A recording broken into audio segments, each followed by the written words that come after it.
Training Peaks, guys, by far the holy grail website that all basically endurance athletes use to go and track how many gains we are harvesting, to track our training. But let's be honest, guys, you go on there and you log on and you see a bunch of crazy terms, a bunch of weird abbreviations that you might just have no idea what they mean. I literally was a pro rider for 7-8 seasons and I had no idea what the hell they meant. So guys, I wanted to make a little video today and go into a couple of these terms. I'm talking CTL, ATL, TSB, form, fitness, and the like, and explain them and try and put them into a language that is going to be understood by people like myself. The dummies. How do we use these terms?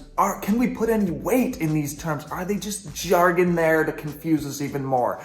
Let's go into it, guys. Training Peaks metrics explained for the layman, the dummies, the people like myself who aren't scientists. Let's go right into it, guys. To start out, guys, we have to have a power meter on our bike to be able to even use these training tools that Training Peaks gives us. I know it's an expensive thing, it's kind of a bummer, but that's the reality. With that said, every single calculation that Training Peaks makes as a software is tied back to this thing that is Training Peaks' patented term for training stress, which is called training stress score, obviously TSS in abbreviation. So like I said, it's Training Peaks' patented term to kind of quantify the load, the training load that we are doing every single day. That is derived from your max out 1 hour power, which is also referred to as functional threshold power. Guarantee everyone's heard this. It's the golden thing. A lot of people are always after that, trying to raise your FTP as high as you can. That is what Training Peaks as a software uses to calculate all these other metrics that I'm going to talk about. So when you go on and you sign up for Training Peaks, it's going to prompt you to enter in your FTP, or it's actually going to do it automatically based off of your 20-minute max out test. It takes a percentage of that 20-minute power. Let's say you do 300. I'm pretty sure it takes 95% of that 300 watts. And that is what it gives you as a theoretical hour-long power time trial. It's an approximation. It's not exact, but that doesn't really matter. It's a great way to start and kind of base all of our data off of that. All right, on to the fun ones, guys. The first one we're going to talk about is CTL, which is chronic training load. Now, what is this? A lot of people are a bit confused. Chronic training load, in layman's terms, is how much consistent training you've been doing in the last couple of months. Now, let me explain a bit. If you've really been putting in the work, like I say, over the last couple of months, you've been consistent with your training every day, you've been doing your training, you've been doing your resting periods, your CTL theoretically should be creeping up. That means that you're getting fitter, right? That is why Training Peaks also refers to this CTL as fitness, okay? It's very possible to have a high CTL and be very fresh at the same time. So, for instance, if I go out and I do 3 months of really good, consistent training, I'm slowly increasing. Doesn't mean I'm like training the house down. Doing my good 3-day block, recovery. 2-day block, recovery. Inching it up, okay? That is CTL. Now, if I slowly build that up over 3 months and then I decide, okay, I gotta go on vacation here, or I'm gonna do a rest block of 5 days, kind of a mid-season reset, and you take 5 days off the bike, you're gonna lose a bit of CTL, but it's still gonna be quite high. And this is actually what I'm doing right in this moment. I built my CTL up over the last 3 months, nice and progressively, and it's kind of right now where I wanna do a nice little mid-season reset. So I'm taking 3, 4, 5 days off the bike, and my CTL obviously is gonna drop, but I'm still gonna be at the end of this, let's see, 124 CTL, which is quite high, right? Basically, there's no way to cheat your way to a high CTL. This is the value that comes from putting in consistent work over time. Like I say, this is 3 months, 4 months. And honestly, your CTL, in my case, every year it's getting a little bit higher because what do? I spend the entire season inching my way up, CTL's getting higher, and then I get to October when I take my off season and my CTL last year was at like 150, which is a high CTL. Then I take my 3-4 weeks of break and it's back down at 90, okay? But the year before, after my 4-week break, it was at 75 or 78 or something. So I'm inching it up a little bit every year. And theoretically, that is why, if you're doing it right, you can increase your level, improve your fitness year on year, every single year, but just more training load, more chronic training load. And that's how this value is calculated, right? So it all kind of makes sense. That leads us to ATL, which is the second one, guys. First one, CTL, second one, ATL, which is the acute training load, also known as fatigue. This is basically the running tally of what you have done in the last 7 days. It's very possible to go out and do that vacation after you've been barely riding your bike for 3 months. You know, you barely touch your bike, but then you go on vacation, you're gonna smash it with your buddies for a week, right? You might finish that week, that 7 days of death smashing. You're doing 3-4 hours every day on the bike, smashing yourself with 250 TSS rides every single day. And then what happens? Your CTL might not be that high because you've barely been training before. There's no way to cheat that CTL, but your ATL, your acute training load, is gonna be off the charts, right? Basically, I like to think of acute training load as how smashed you feel, how zapped your body. Oh my God. You've done a crazy hard weekend of riding, your ATL might be pretty high because you feel you're smoked, your legs are sore, you're tired, you go out on the bike and you're just sore, your legs aren't turning over. That's because you're running a really high ATL, right? ATL, if it's high, it means you're smashed. It means you're in the box, always. Whereas, like I said, you can have a high CTL and be fresh. You can be really fresh and still have a high CTL. Another point about the CTL, guys, it is possible to raise your CTL really quickly over the course of whatever, 10 days, 2 weeks. If you put in a massive training block, you can obviously increase this value, this metric really quickly. But it comes with a cost of having, at the same time, a ridiculously high ATL. And from personal experience, I'm someone that's been at over 200 ATL, which is extremely high. You know, these are, if you get to 200, you are absolutely smashed, okay? Absolutely smashed. Your body, and when I say your body, I'm meaning the human body can only spend so much time in this 200 range before it's gonna say, nope, you're not biking today, you're not running today, Charles. We're gonna force you, we're gonna send all these signals to your body that say, you are smashed, you're in a freaking body bag, we're not gonna allow you to do any training today. And that's why, you know, when you're running those high ATLs, you're kind of on, your time's ticking away. You gotta be really careful, okay? Now we are going to talk about the last one, which is TSB, AKA also known as form. Now, form is a tricky one.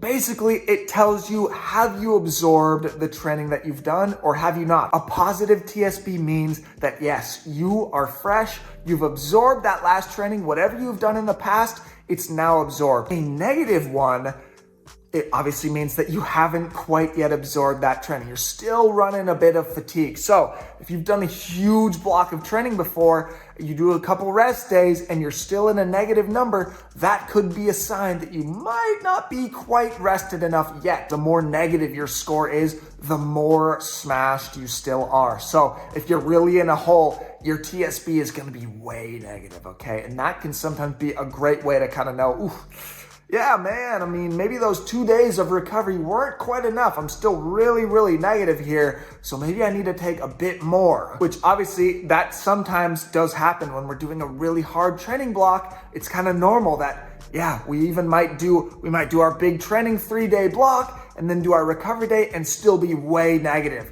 But we expect that, and that's kind of what we are doing in this big training block. So it's expected. But normally, your coach is going to try and guide you so that when you have your race coming up, you want it to be in a pretty neutral zone, right? So that means, and this is a very individual thing, and I'll talk about this a bit more in a second. The more negative you are, the more in the box you are theoretically. So how much weight, how much importance can we give to these metrics that TrainingPeaks has?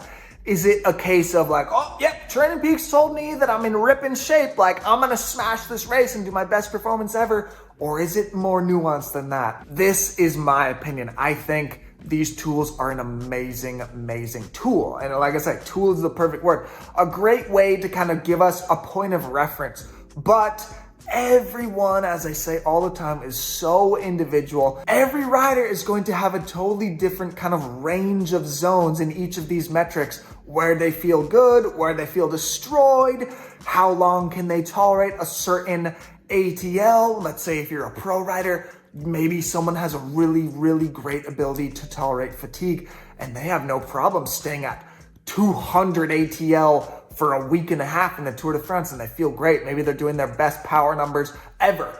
That is very individual. For instance, I've literally had by far, and this has happened to me many, many times in my career, when I am absolutely deep fatigued in the race, in a stage race, stage 7, I'm riding, my ATL is at 200 plus. I feel unbelievable and I do my best power numbers of the week by far. Whereas other riders, the opposite happens. Once they get really into that fatigue zone, they're horrendous and they feel terrible and they can't do any of their power numbers. You have to take them with a bit of a grain of salt. It's not something that we can base our entire training decision off. A great tool, but we have to kind of do some experimentation as always and learn about what our particular body feels best in. So how do we go about actually using these tools to benefit our training, to know when we are in really good shape and to help us plan our rest blocks, etc. CTL, guys, is a really interesting one, but I don't see it as quite as useful when it comes to planning my training.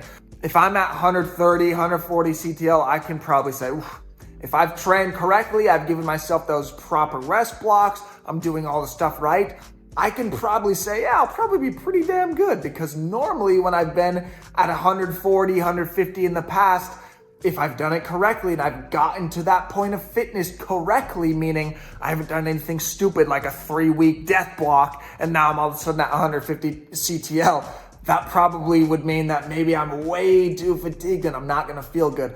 But if I've gotten to that point the correct way, I probably can pretty safely guess that I'm gonna be going really well. That said, I wouldn't base any training decisions off my CTL. Like, I know some people say like, oh yeah, I wanna go into this race at 120 CTL because that's what I know I do well in. I've ridden well at 110, I've ridden well at 108, I've ridden well at 156, literally. Those are real numbers of places that I've been in the past, and I've done good rides and with very similar powers, to be honest. So a huge range right there. For me, I don't base anything like, oh yeah, I'm at 123.2 CTL, I'm gonna be fucking ripping in this race. No. As ATL, aka fatigue, how can we use this to benefit us? This one's a little bit more useful. In order to use this one, you have to have been at these incredibly high ATLs before. Meaning in my case, like I said, I've been at 200, I've been up to 240, 250 in these last parts of these big stage races.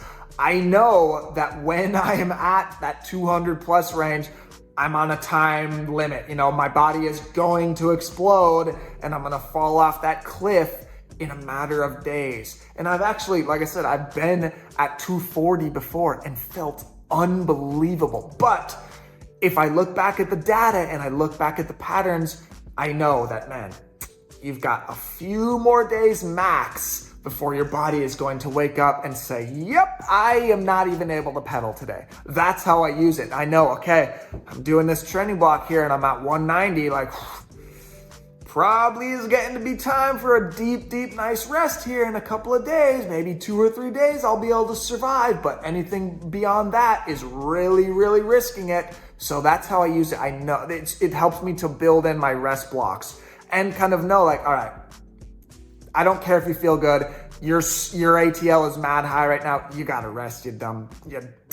Freaking don't do anything stupid. This is a great one for me because I can use it to hopefully not do stupid shit like I've done in the past. For instance, in my last video where I talked about my overtraining, my God. I probably was doing, like I said, I didn't have a power meter during some of those massive weeks, sadly, but I probably was at CTLs and ATLs just never been seen before. And yeah, it shot me in the ass. I totally screwed myself. So, and finally, the TSB, aka form. This one actually, from what I've seen historically, is pretty accurate. For most people, If your coach helps you to get to your race day with a slightly positive TSB, normally it actually works. Normally that's going to get that person to a good level, a good sensation in their legs come race day. As always, go out and experiment. Look to try and identify these patterns. Okay, when have I been good in the past? Well, I mean, I'm looking back at my data here and I see a couple times where my TSB was at whatever and I felt really good, and that seems to happen a few times. Identify those patterns, try and learn about yourself, do some investigation, do some experimentation, and then maybe you can use this metric to kind of gauge when you are going to be really at your top level with your great sensations. And so that is what I have for you. I hope that I explained it more or less in a coherent way. It's a tricky subject. These metrics are no easy thing to define, and they're very confusing, especially for people that, you know, don't come from this world of power meter and watts and all these crazy jargon terms. Any questions, guys, leave them in the comments below and I will try and respond. Thank you so much for watching. If you enjoyed the video, give me that like as always, guys. I really appreciate it. Really helps my channel. And yeah, we'll see you in the next one. Thank you guys so much for watching. Peace out.